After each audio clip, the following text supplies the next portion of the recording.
नमस्कार, फायदेमंद फंड्स में आपका स्वागत है। मैं हूं शैल भटनागर, आपके साथ जुड़ रहा हूं मुंबई स्टूडियो से और आज मेरे साथ हमेशा की तरह हैं कविता थपलियाल। नमस्कार, स्वागत है आप सभी का फायदेमंद फंड के इस खास एडिशन में, जहां पर हम आपके पोर्टफोलियो पे आपको सही सटीक राय देते हैं। लेकिन आज का शो इसलिए भी खास है क्योंकि हम एक सेक्टर फंड की एनालिसिस करने वाले हैं, जो कि अमूमन हम निवेशकों को कहते हैं शैल जी थोड़ा सा परहेज करना चाहिए, खासतौर से तब जब आप अपने निवेश की शुरुआत करना चाहते हैं। एक डाइवर्सिफाइड अप्रोच आपके लिए सही होती है, लेकिन जिस सेक्टर फंड की हम खास बात कर रहे हैं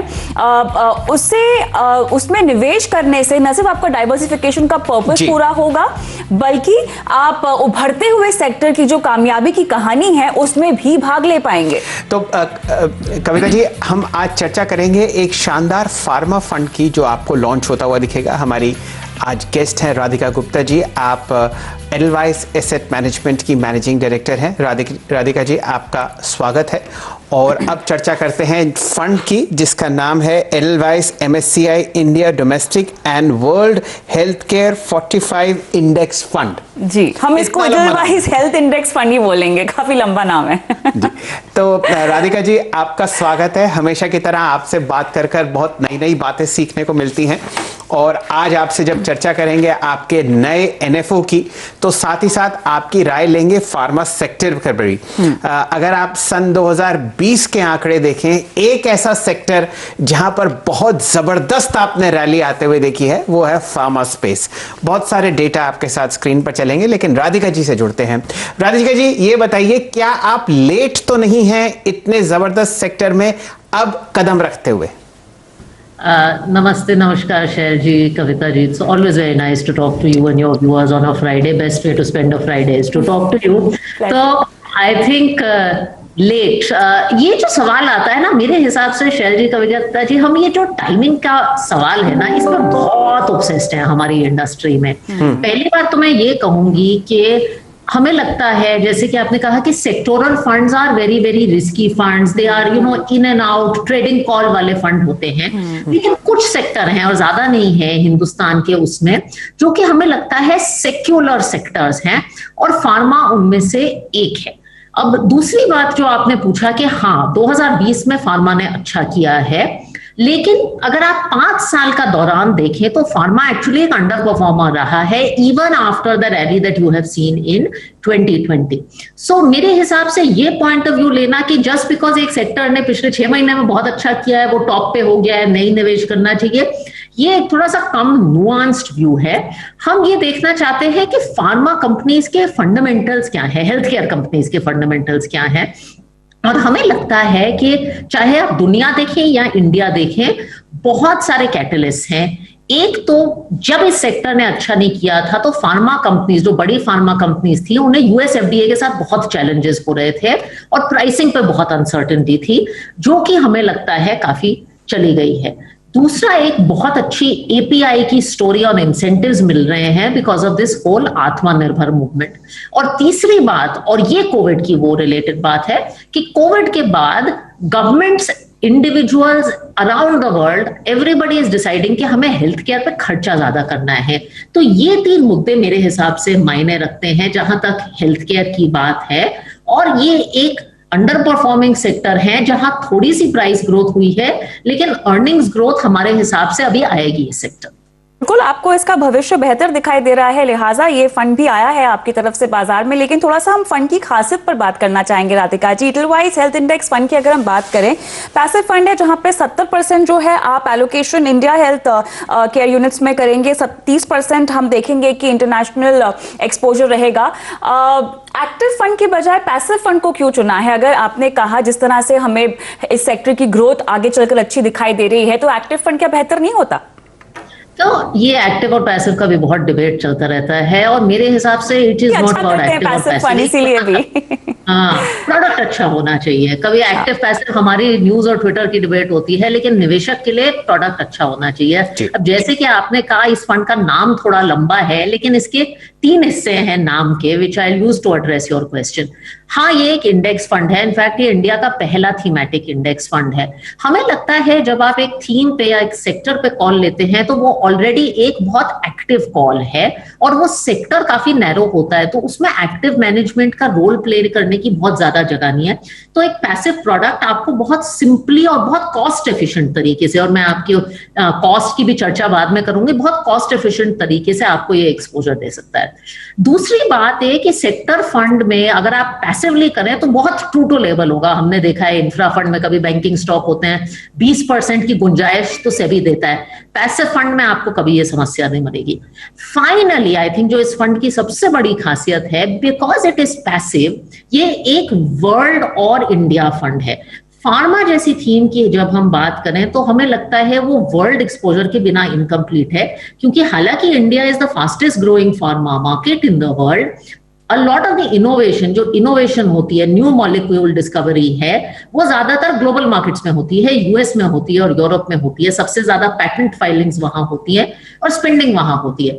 तो हमने इस फंड में 70% एक्सपोजर इंडियन कंपनीज को दिया है और 30% ग्लोबल कंपनीज को दिया है। अब अगर मैं एक एक्टिव फंड चला रही होती तो मैं ये ग्लोबल एक्सपोजर आपको दे नहीं पाती, क्योंकि उसके लिए मुझे लोग यूएस में बिठाने पड़ेंगे, यूरोप की रिसर्च करनी पड़ेगी। इंडेक्स के तौर से और पैसिव फंड के तौर से मैं आपको एक 40-50 स्टॉक्स की इंडेक्स बना के उसको रेप्लिकेट कर सकती हूँ। तो एक पैसिव प्रोडक्ट का ये फायदा है कि वो प्रोडक्ट को बेहतर और कंप्लीट बना सकता है। राधिका जी, जरा और चर्चा इस पे करते हैं। आपकी सारी दलीलें एक्सेप्ट हुई कि सेक्टर में आप ऑल टाइम हाई देखेंगे और अगर ग्लोबल एक्सपोजर देंगे हमारे डोमेस्टिक निवेशकों को तो उनका भी बहुत फायदा होता हुआ दिखेगा। अब ये बताइए, हम local domestic health care sector को अगर देखें, खासकर फार्मा कंपनीज को, क्या वहां पर आपको ओवरऑल एक ओवर वैल्यूएशन आती हुई दिख रही है? क्योंकि लोग अब मोमेंटम चेज कर रहे हैं, 5-5, 8-8% आपको लैब्स के स्टॉक्स बढ़ते हुए दिखेंगे, हॉस्पिटल्स के स्टॉक बढ़ते हुए दिखेंगे। क्या यहां पर आपको एक ओवर वैल्यूएशन का जोन दिख रहा है क्या बाजार में?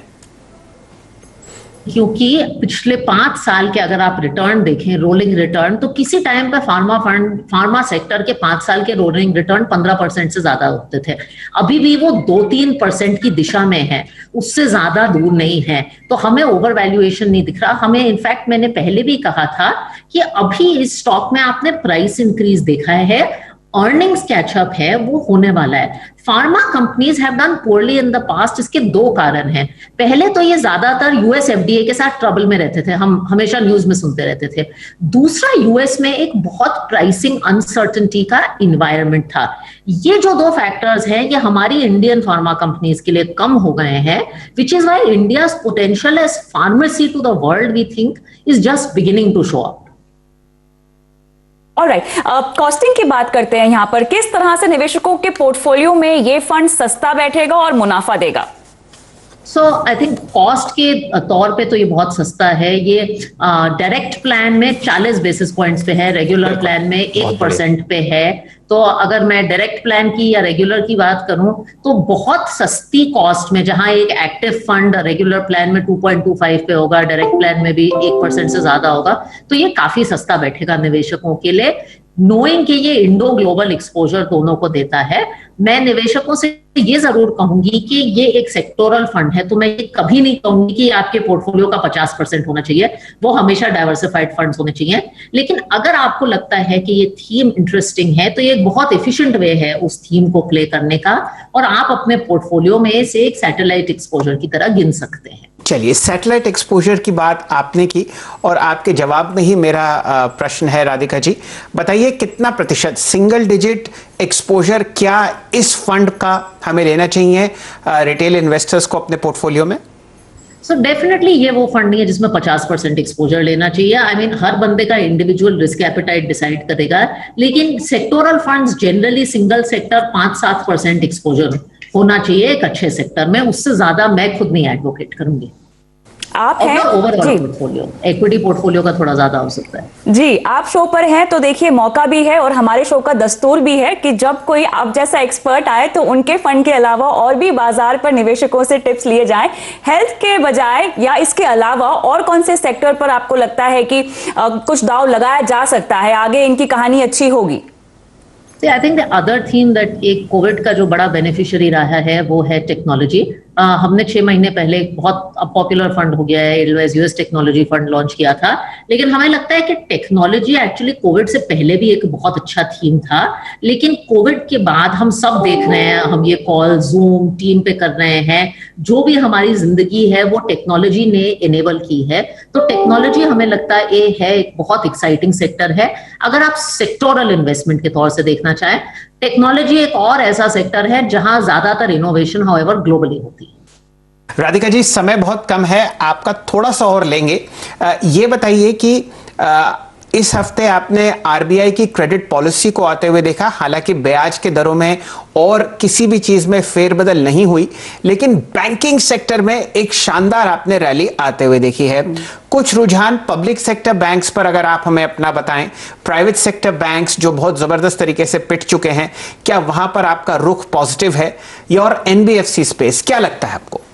I think the most difficult times for NBFCs are over, और मेरी खुद की पेरेंटेज एक NBFC की है, तो मुझे लगता है जो मुश्किल दौर है NBFC का वो थोड़ा खत्म हो गया है। अब ग्रोथ वापस आने की जरूरत है।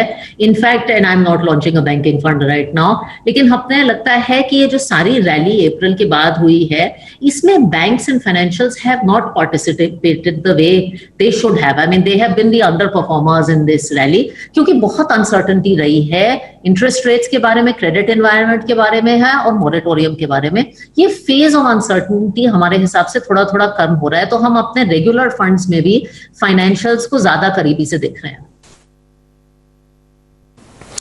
चलिए राधिका जी, आपका समय हमने आज लिया, बहुत बहुत शुक्रिया हमारे साथ जुड़ने को। हमारी पूरी शुभकामनाएं आपके साथ हैं। आपका जो Edelweiss health care index fund है, मैं छोटा ही अक्षर इस्तेमाल कर रहा हूं क्योंकि बहुत ही लंबा फंड का नाम है, उसके लिए आपको बहुत बहुत मुबारक है। हम उम्मीद करते हैं कि आप कई 100 करोड़ रुपए जमा करेंगी और बहुत ही अच्छी तरीके से हमारे दर्शक निवेशक उसको एक सैटेलाइट एक्सपोजर अपने पोर्टफोलियो में लेते हुए दिखेंगे और वहां बहुत अच्छा मुनाफा कमाएंगे। हमारे साथ जुड़ने के लिए आपका बहुत बहुत शुक्रिया और आभार।